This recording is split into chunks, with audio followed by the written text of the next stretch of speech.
to take a little bit of time and go over some of the old memories from past reunions. You know, we've been doing this, it turns out, for a whole lot of years. I spent quite a bit of time looking at old videos that Joanne had taken. Joanne and Bev did a wonderful job of taking these videos way back when. But before we get into it, we do need to thank a whole bunch of people. Bev and Gary for hosting at this beautiful setting again. It's just wonderful that we're all here.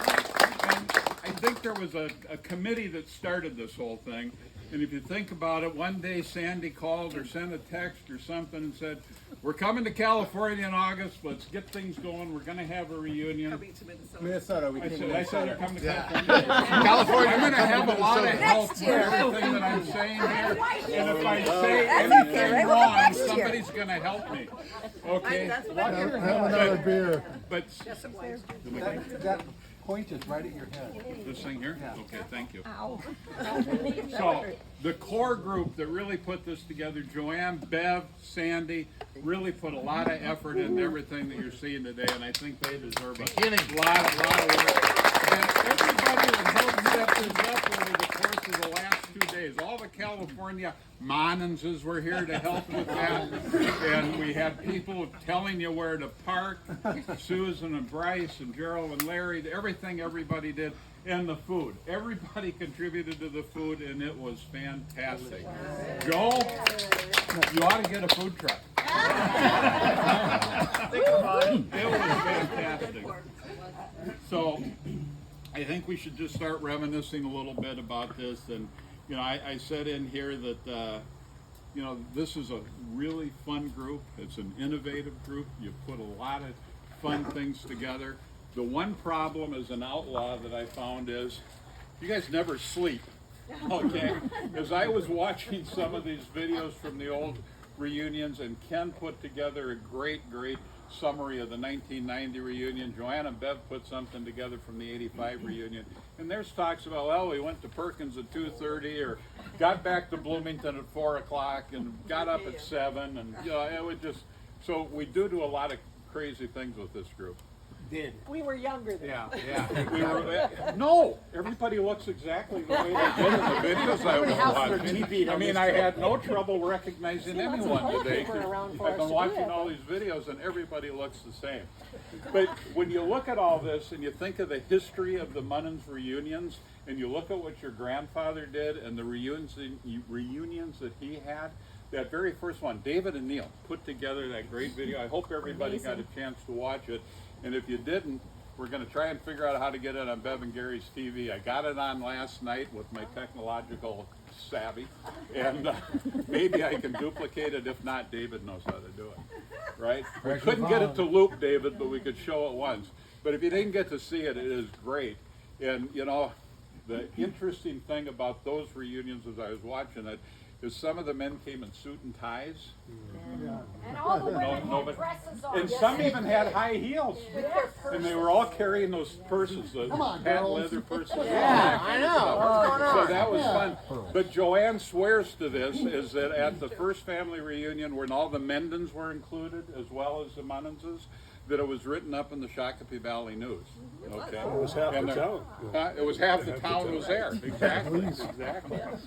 And there were over 300 people there. Over 300 people Grandpa's there. property. And you know, we sent things out asking for any memories and that sort of thing.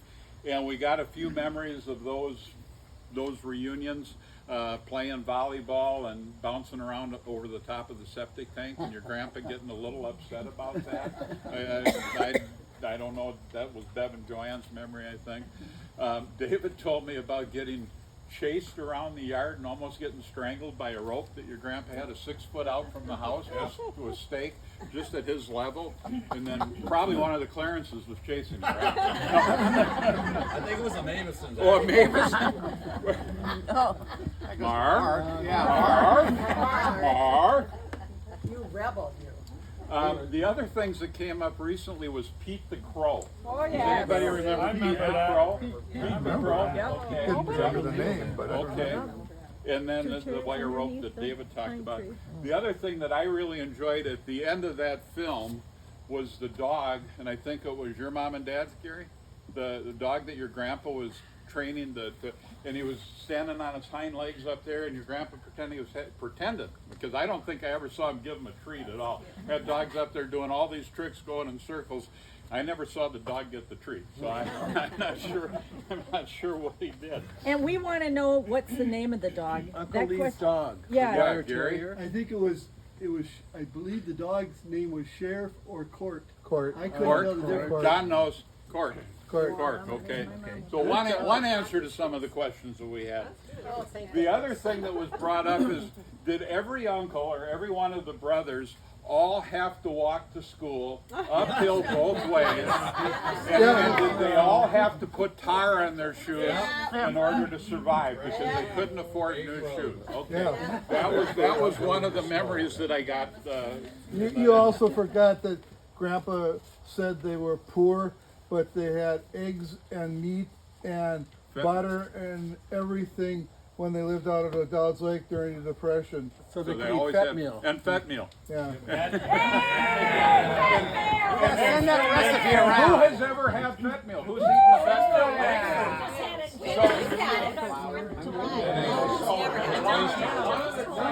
What is it? They had to make fat meal. Flour and butter. And they got the bacon grease and they throw the flour in, they're spreading it around. Not one of them would eat it. I have a video from this 4th of July. We have that up at the cabin every 4th of July. You do? Yes. I make it. Do you put additives, extra additives? No. Bourbon, No. scotch. Bacon grease, flour, and water. And that's it? And then you take a piece of white bread. Yeah, and you soak it up in Butter there? it. I guess I do know Put it that. on and then soak it. What about Nancy liked it.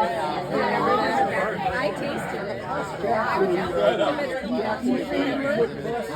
Okay, I'm losing control. Holy cow. So my first memory, There's his being an first mistake, outlaw, he never you know, had I recognize I'm not a Monnens, I'm an outlaw and all that, but my first memory was right after Joanne and I got married, and I think Ken was in town by himself, or it was just Ken and Dolores, and as they always did, each brother and sister would host a dinner, right, and they'd come, and then that family could come and get to see Ken and Dolores. So the day that they had it at Ed and Carletta's, there had been some kind of parade or some kind of celebration in Shakopee, and one of the things people did was they took old iron beds and put wheels on them and put seines on them and wheeled them through the parade. Now one of those, excuse this, but one of them said, the best little whorehouse in Shakopee. Okay, so now Ed and Carletta are having dinner. I go out to the front yard to do something. Guess what's in our front yard? The best little whorehouse in Shakopee and a flat-bottomed duck boat. And I got recruited to immediately move all that stuff, and I don't remember if we moved it to Dar's or to Bob's. I think we actually put the boat in Bob's backyard and maybe the bed in Darlene's front yard, I'm not sure. That was the day I knew I had found the right place to be. Hey, I might fit in here after all. So I had to tell that story so we can get to August of 1985. Ken comes into Minneapolis, meets with Bev. Ken, Bev, and Joanne go out to have lunch or something, and they start scheming. And the discussion is, our generation has to do something better. We got to do something much better than a dumb old rowboat. So they kept scheming, and suddenly they go to garage sales. They buy a whole bunch of glue sticks, a lot of stuffing, a dress, a purse, a Canadian cooler, a deck of cards, and CC is here. Okay. They invented, and I'm proud to say my mother even was involved in putting that thing together. So CC, and her chariot was a garbage can. You know, she's sitting in that garbage can with legs up. We got to share that with somebody. I came home from work and I find this in the basement, and holy cow. So they have to share this, and so CC is brought to Shakopee. And she made the rounds that night like you wouldn't believe. And I think the first house was Tom's. Where's Tom? Right? And I remember you coming to the front door, and just picture seeing that thing at your front door if you're not experiencing it. And they didn't have ring chime back then, or anything, so you could see what was coming. And here's CC. I had put it there and run. Everybody else was running all over the place. I ran to the side of the house and laid down by their fence so that I couldn't be found. Of course, the sleuth over there found me right away, asked me what I was doing. I was just out for a jog and had stopped to take a rest. They didn't buy that. But what was fun is then she started going all around town. And the reactions of the people, and I'm trying to think if it was people who I don't know, the Unces, is that where all the brothers and sisters were playing cards? And she's there, they ring the doorbell. The aunts come out and they think it's the funniest thing that they've ever seen. And the uncles ain't no trumping it, you know, they're in the house playing cards and don't give a hoot about it. But the aunts love it, and Bonnie and Dolores and Betty and Audrey, they just thought it was great. And they're looking at this thing trying to decide, okay, where did they get, well, I bet they spent $10 on that thing. It has to be for that kind of an outfit. And then they got involved and they took us out. They taught everybody how to TP, and it was just fantastic. Now, I'm going to stop in the middle of this because I forgot to say something. I want everybody to make sure they see all the pictures around here. Bev did such a good job putting the pictures that will remind you of some of these antics that you people performed. I was in Bloomington sleeping, taking care of my kids at the time, of course, so I wasn't involved in any of it. But it is, those pictures bring back some fantastic memories, and there's some great pictures of your grandpa in there, and the stories about your grandpa that you'll just love. So I'm sorry to interrupt in the middle of that, but I forgot to say that earlier. But I just want to say... Question, Bill. Huh? Question. Comment. One thing, that was the night before our wedding. Yeah, well, I'm going to get to that. Okay, good. I'm going to get to that. You're included, Kurt. Kent. Yeah, I'm going to get to that because just all everybody was trying to one-up one another. You know, that's what was so much fun with this. And you know, that thing went every place. One of the best things before your wedding, the first night she was out, we have her at the Unces, I think. Betty, Bonnie, and Dolores, I think Audrey, took her back to Bob's house or your house and put her in the garage right by the back door. And she just felt so proud that she had found it. Well, somebody, I don't know who, went in and got that thing. And I would love to have seen the look on Bonnie's face when she got home and Cece wasn't there anymore because she was so proud of having it and it was gone. So over that weekend, she made it to a wedding. I think she went to Arnie's. I think she probably, I don't know. Perkins. Oh, no, not yet. She hasn't been to Perkins yet. She's got 5 years before she gets to go to Perkins. She hasn't got to go to Perkins. But there was the big reunion at Holmes Park that weekend. Cece and Fred. Oh, and Fred was in Bennett. Fred was made. Everybody had so much fun with Cece that there was a group that immediately ran back to Bloomington and put Fred together. So Fred was there at the reunion. Actually, Fred was there even before the reunion. There's so many things that happened, it's hard to keep them all straight, even after watching videos of all this stuff. But at any rate, Fred, Cece, and the new baby were at the Holmes Park reunion, and that was just a hoot. And Bonnie and Dolores tried in vain for 3 days to get somebody who revealed who made Cece and Fred. Nobody would admit to it, and finally, at that reunion, and I think, Bev, you did that where somebody wrote on a roll of toilet paper because of all the TPing that was being done, the whole history of what had happened that weekend. It was sealed in a mayonnaise jar, kept on a porch in Bloomington until the day of the reunion. Then we all went to the reunion, and that was read off, so everybody was happy, found out who did what. It was great. So after that, there was a 1990 reunion, and there had to be one-upmanship now because we got to beat the fun that we had at 1985.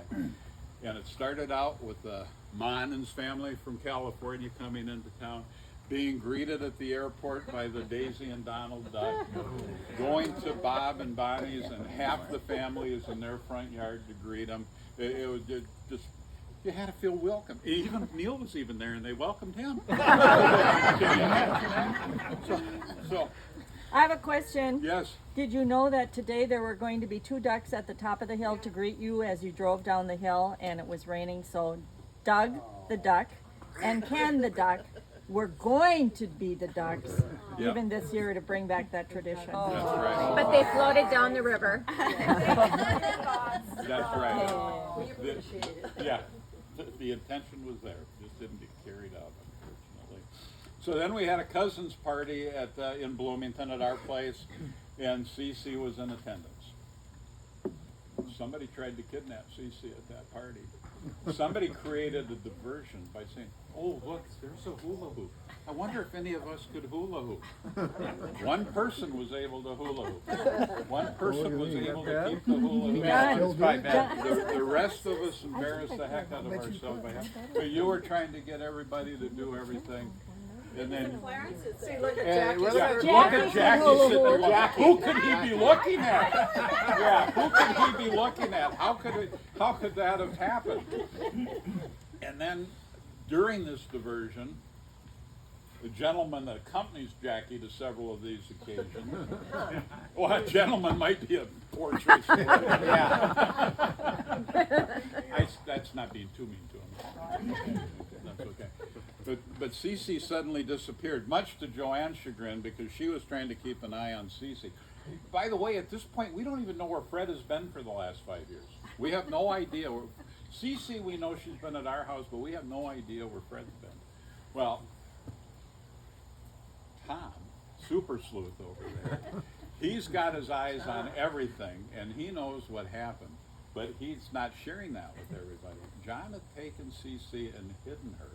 And then your brother Dave, not California Dave, Minnesota Dave, had put her out on 80th Street. Just sitting on the corner of 80th and Thomas Lane. Okay? So, at any rate, Tom was sharp enough to see this, but he hadn't shared with Joanne. Now, Joanne is out, and Jean, I think you were helping her, tried to find Cece and looking, and she sees John over by a car. John quickly thinks, what do I do to throw her off? I know, I'll pretend I'm taking a whiz. And so that turns Joanne away immediately. But by this time, Tom is, but unfortunately, like the true Cinderella story this is, Cece had lost her shoe. Oh. Not just her shoe, but the leg that was attached. Didn't have a leg to stand on. She didn't. She could work an eye out. You know? Okay. Changing it to Eileen. So at any rate, Tom managed to get Cece back to Shakopee. And Cece went all over the town that night. Fred showed up. Somebody kidnapped Fred, and Fred ended up in Darlene's bed that night, right? When she got to bed, Fred was sleeping in bed with her. It's a good thing there were no car accidents. Everybody was driving so safely during all of this. It was just unbelievable. Jason's rendition. Well, what about when Dave, my brother, kidnapped one of the kids? What, Larry and Gerald's Larry, daughter, yeah, Jessica. So everybody wants to get in the act because we've all now been well trained by the aunts. You know, Bonnie, Dolores, Betty, and Audrey have taught us everything they know, and everybody's in the act. And there's little sanctions, you know, okay, the Clarences are here, the Mavisons are here. And the Mavisons, they're so smart, they're TPing their own house. so that nobody gets to them, right? So they're... In their living room. That's right. Everybody else is someplace in the house, and the Mavison's living room gets totally toilet papered. And I want to say, outside, it was raining. Mark, that was your son. Brian, yeah, Brian, right? He did that. I think, I haven't gotten to true confessions yet, but I think he was pretty proud of himself at the confession time. So yeah, so I got to look at my notes here because I have the Jessica got car check. Well, Larry, her father, was innocently. You were shaving, weren't you? he was putting shaving cream on a few people's houses, and Jessica's in there, and David and Tim jump into the car thinking that it was a rental car. Empty. Yeah. Or empty, and you're just going to go ahead and take it. And there's Jessica going, "Hi." In a car seat, right? Yeah. but again, everyone was being very careful and driving safely during this whole time. So let's see here. Oh, this was the year that we had heads on a stick. Several people found heads on a stick in their beds, right? Was that all in California? gang that had heads on the stick in their bed. Fred and Dar's bed. And then there was a Tyler Street defense team of Jay, California Dave, and Tim, just setting up to make sure that they weren't going to have anyone attack their house. Right? And we did. And you did. All I could hear was Peach laughing his ass off. But is that when you set up the red guy? I don't know. Because you guys made the red dummy, right? Oh shoot! Speaking of dummies, I forgot how happy Tom was with himself when he kidnapped a kidnapped dummy.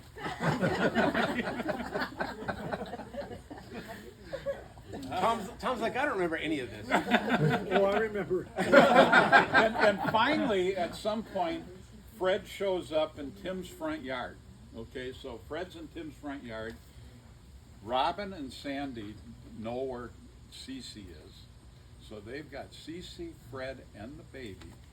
And they very, very carefully, they have a professional roofer place the baby and Fred and Cece on Bob and Bonnie's roof. Very carefully so as not to damage the shingles. Okay, no shingles were damaged in this game. And Robin is feeling, huh? Uncle Bob would have died. That's right. Yeah. And Robin was feeling so good because she knew Bob and Ken were going to go for a walk the next morning, and how excited they would be to see Fred, Cece, and baby. Did the baby ever have a name? I don't think it did. The baby up on the roof. Well, there was a group of people in Bloomington at this time that stayed, and Bobby was there. He stayed until 1 o'clock, and then everybody else decided, well, we got to get going. There's toilet paper to throw and things to do and so on. Bobby said, I don't think so. And he went back to his house in Richfield. And then a group of people disguised as clowns, wearing red pom-poms on their head and who knows what else, head out to Shakopee to do crazy things. And they get by Fuller Street, and they see Cece and Fred and the baby up there. And one person thinks, well, that can't happen. We can't leave those people up there. That's not safe. So he very carefully got up on the roof, assuring not to damage any shingles. Who's he? The guy I'm looking I at. do not remember this story. I'm one of the youngest ones here besides Nancy and Lisa. No, it was Neil. It was Neil. And here's the great thing, is he's up there, and of course, very carefully, throws Fred and Cece off the roof, and they splat right down in front of Joanne. And I thought we had lost cousin Neil that day. I think he was going to be laying on the ground dead. And during all this, even though it's 2 o'clock in the morning, Bonnie and Dolores are peeking out the window every once in a while, looking to see what the heck is going on there, but they didn't. The other thing is the 8 No Trump boys. We think they don't have anything to do with this. That's not being political. Okay, the 8 Hearts boys, the 8 Spades boys are just. Yeah, exactly. If you got 8, you got 9. If you got 9, you got 10. If you got 10, you got 11. Right? So at any rate, Robin gets instructions from Big Ken to make sure she TPs Rademachers and Dirks. You remember that? Yeah. Because you had instructions on that. So, There let's was see. something on Aunt Bonnie and Uncle Bob's roof, though. one Right. time I came out. Toilet? It was my No. underwear. Joanne told me I couldn't talk about that. It wouldn't be nice. About it, and it was HR would get after me for talking about skivvies. I We was don't just say like, underwear at family parties. Yeah, you say skivvies. oh my God. And that was No. Tim. No, Sandy, or Robin, they were bloomers. Right next to him. And it was Rick who had done it. Oh, Rick, I don't yeah. think Rick would do anything like that. So there was this group that may or may not have had Cece and Fred that thought that they needed some nourishment, so they went to Perkins and had some pancakes and coffee and who knows what else.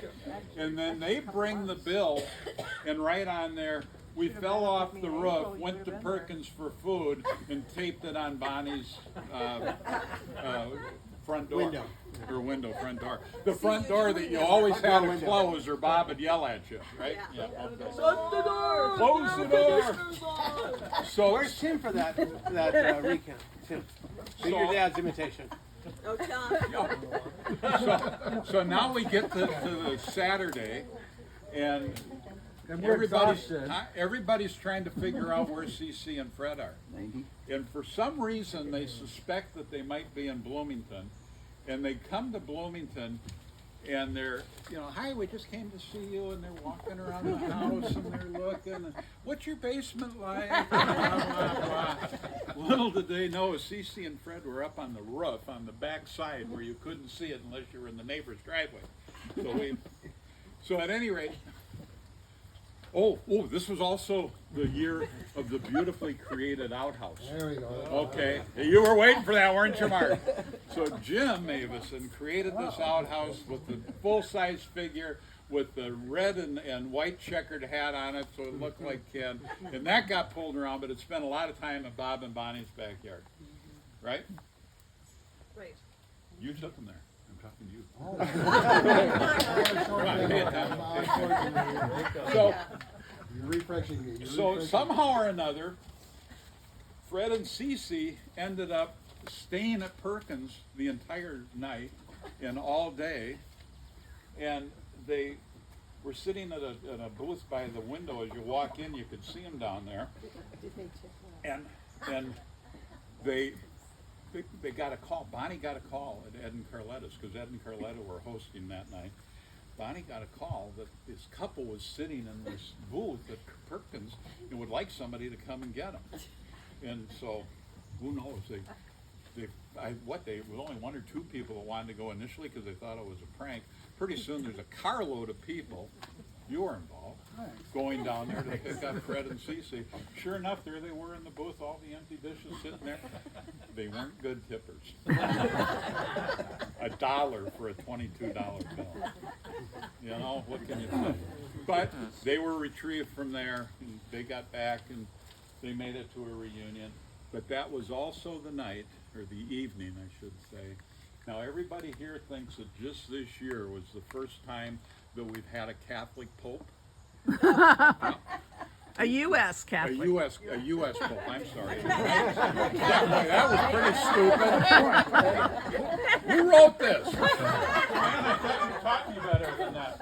That we had a U.S. Pope, an American Pope, for the very first time was this year. No, it was in August of 1990.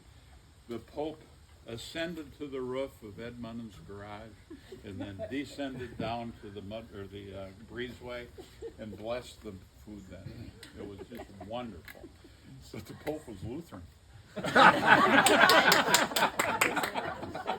Bless you, my son. Thank you, Your Excellency, Your Eminence. But not from Wisconsin. Now, What? the only problem was all the brothers thought it was pretty sacrilegious. So didn't see quite the same humor that we had. So that was the same night that Fred and Cece had dinner at Perkins. Fred ended up in a basketball hoop in the Mavisons. And I love this story. How did you do that? You jumped from the fence onto the roof? Who did? It might have been a deck railing or The something. deck railing, and you jumped, and you did that without breaking anything. Well, not that night. Yeah. And somebody took a downspout from a neighbor and shoved poor Fred in the butt to push him out of the thing. Was that you? No, not you. Okay. So, and I'm having too much fun because it's going to get real short after this. 1990 was, this group did marvelous work in 1990. Everyone was in their prime. Everyone was almost as young as we are now. But I want to say that Betty was very concerned that everybody received some love. And there were groups that went to Chaska to ensure Joe got some love, right? That he got TP'd, and he busted everybody. But the funniest story, and I didn't know this until I was reviewing all this, is that there was a group that went all the way to Rosemont or Lakeville? Rosemont? To Deb's? Yep, Rosemont. Rosemont, and TP'd her house. And the next morning she woke up And instead of having TP, and it was supposedly a beautiful, I know it would have been a beautiful job with this group that was involved. Okay, instead of having toilet paper all over, she's got a plastic bag hanging on her front door with all the toilet paper re-rolled onto the rolls, and a note saying from her neighbor who was very concerned, I saw all these cars going by your house last night, and then they TP'd this, and I think this is a terrible waste of toilet paper, so I rolled it all up, and I brought it back to you. So all this love that went into toilet paper in that house, and it went to waste. Terrible. I think that's one of the best stories of all of it. It really is. May she rest in peace. Yes, yes. She's no longer with us. That Oh, that lady. I wasn't sure who you were talking about.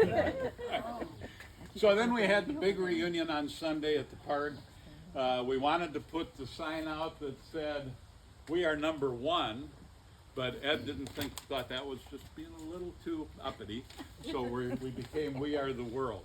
Okay, that was the sign. Yeah, and that Bev asked Uncle Ed the next day, "What do you want, a sign that says we are number 2?"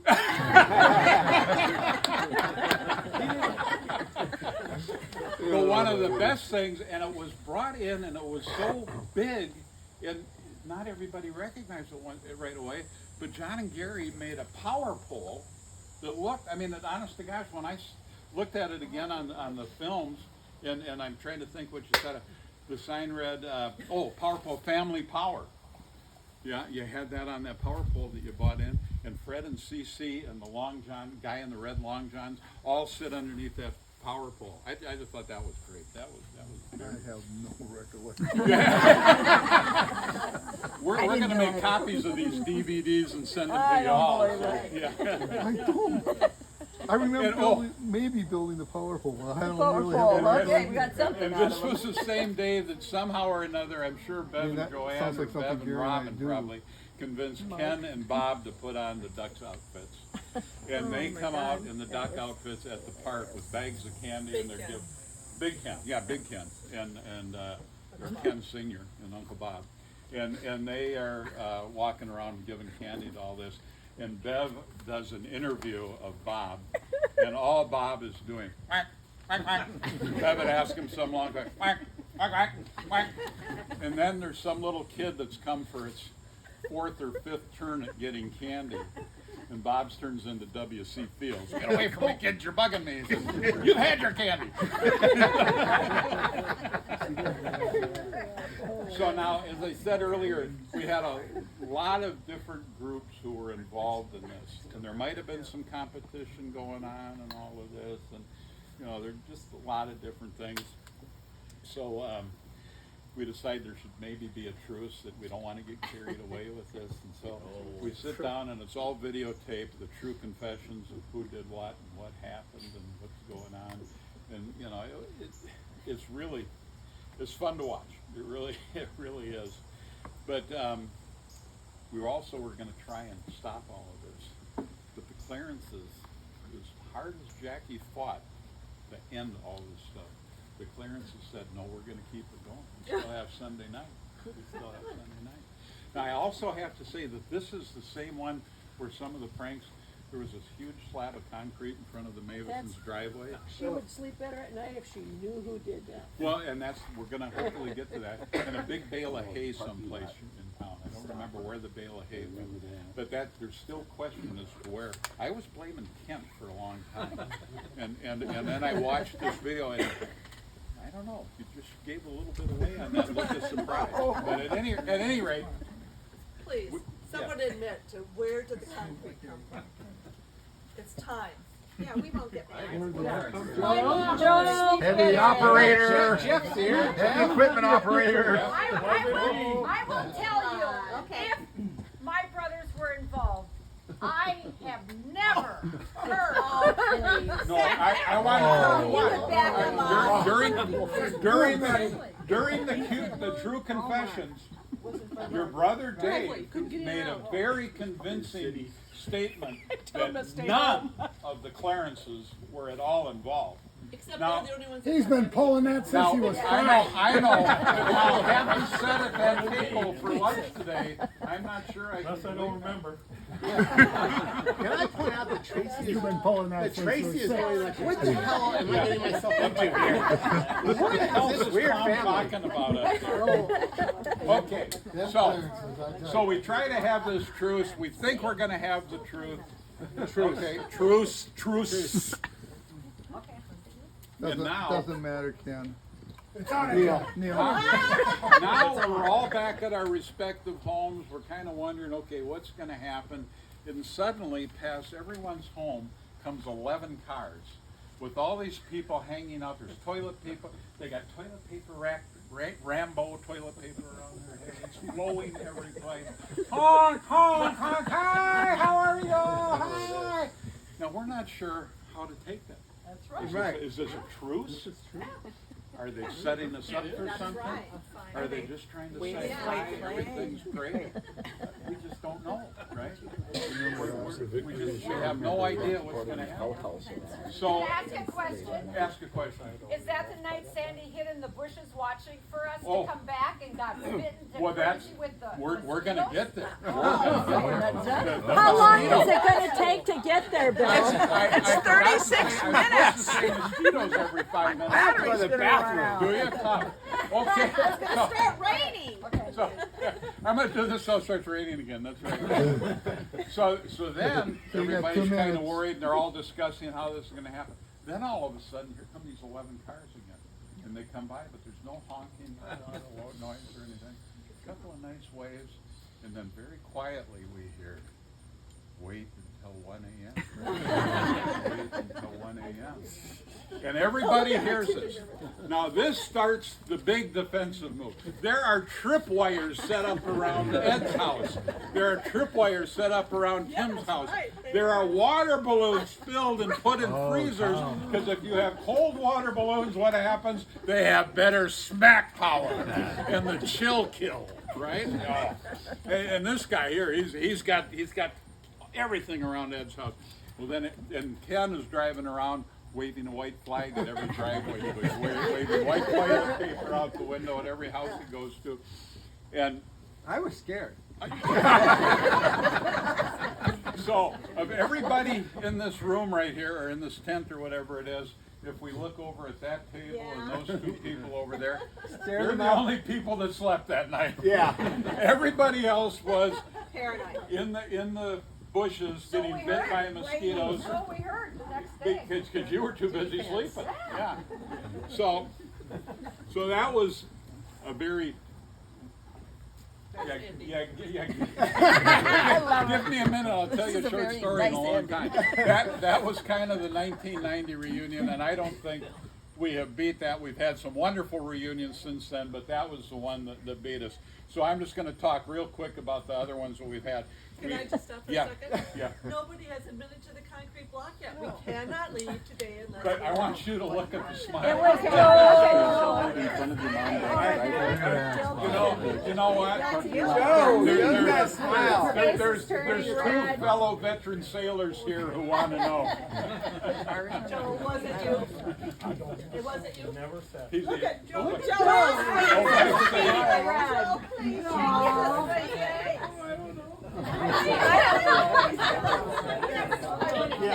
How did you get rid of the block, though? How did you get rid of the cement? Let's ask Eileen. I know nothing about it. Eileen, tell us. Nothing. I know nothing. Get in good graces with the family right now. Was it you, Joe? Joe. Wasn't me. Tracy, do you know? Tracy just shook her head, yes. So, I did go to confession. That's a good admission. so We're gonna say Joe did it. that's right. Yeah, Joe. So at this point, we have, I think, in all fairness, given the Clarences the award for the best prank of Yes, kept anything. secret. I think.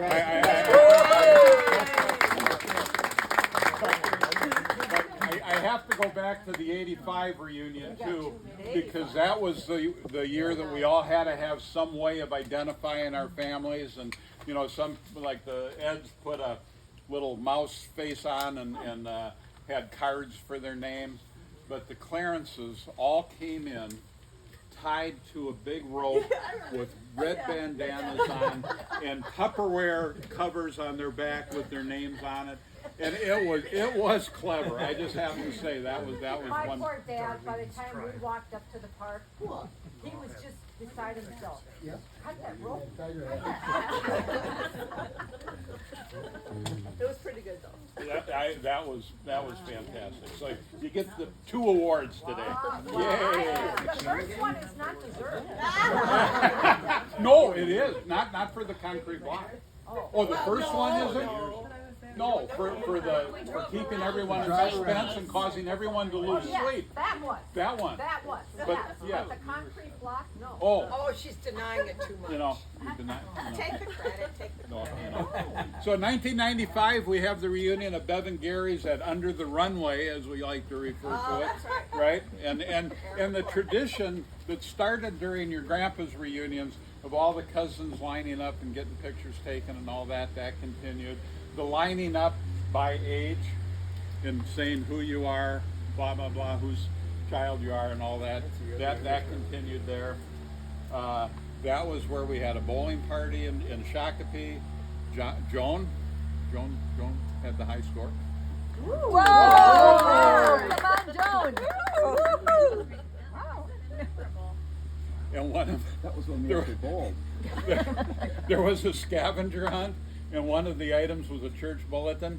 Not everybody got that one. So that was 95. Now we go to 99 and we go out to Napa to Ken's, the place up on the hill. So that is the site of a mooning. Okay, everybody crawl up. Watching for rattlesnakes on the way up. Yeah, who took the Who lead? is it? I think Jay gets credit for Jay and Jackie, I think you were Jay led there. the way up there. You were there. No, I'm pretty sure. But I think Jay started. Neil was there. I was there. Neil was there. There was I was there. Yep. There was a big spaghetti dinner, and we had it on the big long table that Ken built, that your dad built. Yep. How about the olive oil? We had the olive oil tasting contest, and everyone was smart enough to know that Ken's olive oil was the best. Right. And we went out and got to do a tour of the vineyard. From You know, Mondavi. From Mondavi, and we didn't just go to the wine tasting room, we got to walk out into the vineyards and everything. We got to see all this. We got to the first station where they had all these glasses and all this wine set up, and the poor guy leading the tour. I don't have a corkscrew. I don't have a corkscrew. Church key. What, church keys for beer, wine key, I like that. So cousin Neil ran all the way back to the visitor center, bought a church key, wine key, corkscrew, and brought it back out to us. I have a picture of you trotting down there after bringing it back. Yep. So that was a fun one. Do you That need was- DeLuca pot holders? I would, the leather pot holders. I do too. Joanne said I couldn't talk about that. I'm kidding. Move along. Get you my head. Get you my head. Okay, wine testing, no for sure. Now we have the 2005 party.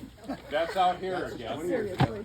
Now that one is the one that was not quite as good, or today was much better, because that was the day that everybody had to drive out here in pouring rain, only to get here and find out the power is out. Okay, and when you're on a well and the power goes out, what don't you get? Let's go potty. Bingo. And that's one of my favorite things that I heard at a cousin's reunion is, don't tell a girl who's been drinking beer that the toilet doesn't work. So once again, Neil and I think David are bringing buckets of water up from the river, climbing up those 20-some steps, carrying 5-gallon buckets, so what is that, 80 pounds or 40 pounds, and bringing them up. Then somebody came up with the good idea of siphoning water out of the creek into the bathtub. Gary, of siphoning water out of the creek into the bathtub and scooping it from the bathtub into the toilet. So we did make it through that one. And when it rained like that and those umbrellas would get sagged like this on here, Neil would ask you to come over and talk to him and do this. Oh, he is so funny. Was? So okay, now we get to 2008 and we have the party at Kenny's Farm in Napa, by Napa in the city of Napa. We had Tent City there. We had all those tents set up and all that kind of stuff. We had great tours of the city of Napa. I remember wine tasting with Neil, sitting out late at night playing poker at all the different tables using beans for our poker chips and all that kind of stuff. Let's see. And I want to give Sandy and Robin special kudos for this. Every night they would drive back to Pittsburgh and Concord, taking the trash back with them, and then they'd come back. And Jay and Doug gave a real good bee demonstration, honey, how to collect honey from the bees. They had all their beehives out there and all that, so that was great.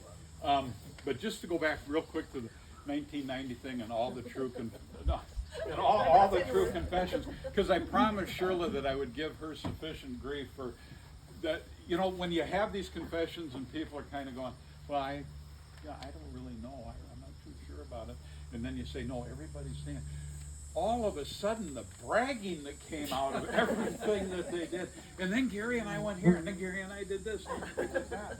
So and you probably learned it all from your mother-in-law, I'm sure.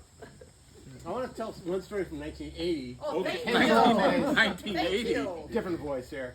But I had all this really good beer, like Anchor Steam, all this local stuff, Sierra Nevada Ale. Yeah. And all of a sudden, the Clarence boys come. They leave. They come back with Budweiser suitcases. They did not have California beer. That was Jeff. All right, Jeff? That was you. I never saw a 24-pack in my life that you just carried. So now we get to the 2010 Cousins Reunion that was out here again at Bev and Gary's. And at some point there's a group sitting down here and somebody says, how far is it across the river? And somebody says, well, probably a good 8 or 9 iron. Okay. And then Jim Mavison was here. Like, Jim, how far is it across there? You think you could do it with an 8 iron?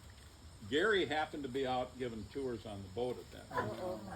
So pretty soon, there's a group of people standing over there in a bucket of Gary's golf balls, and everybody's taking turns to see how far across they can. Now, I'm thinking it's not legal to hit a golf ball into a national riverway. Yeah, one of those scenic riverways and all of that. And then to add insult to injury, at some point, I think David and I were sitting next to each other, and we're looking, and here's an eagle flying by right about where a golf ball is going to hit. So, you know, you're kind of wondering, okay, is that boat a game warden? Is that boat a game warden? But Uncle Jim felt so bad that he did bring Gary some golf balls later. So that was good. And nobody made it across. No, Mike did. Mike did. Yeah, Mike made it across. Yep. And then that gets us to 2015, and that's Jim and Mary hosted that after we had the big party in Marystown, I think. And I think that gets the award for having the best backdrop for the Cousins picture. Because he has that big wall of rocks. We have pictures of people standing up on the rocks, a few people sitting in the middle, and a few people at the bottom. And it just, you know, just great. So, and a lot of bags were played, you know, porno.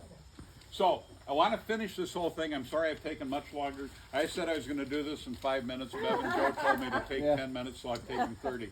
But 48. 48? I can't talk that long. You acted good.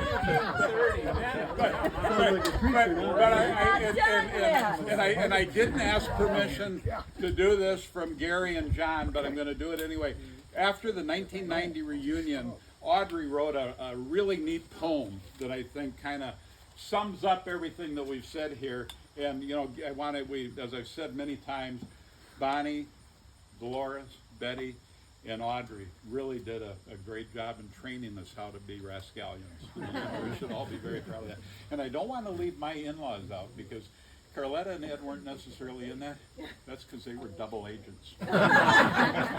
Because they would swear to any lie Ken and Bev and Joe told. They would say it's true. But then at the same time, they would grant access to Larry and Gerald and Bob and Nancy to toilet paper the 2 rooms that Bev and Ken were staying in during the reunion. So I consider that being double agency. At any rate, so I'm going to try and do this without crying. Excuse me. I love to embarrass her. I love to embarrass her. Spit on her. Obviously. Down the alley in the dark came the Monnens on a lark, into cars with nary a light, tiptoeing, whispering, but ready for flight.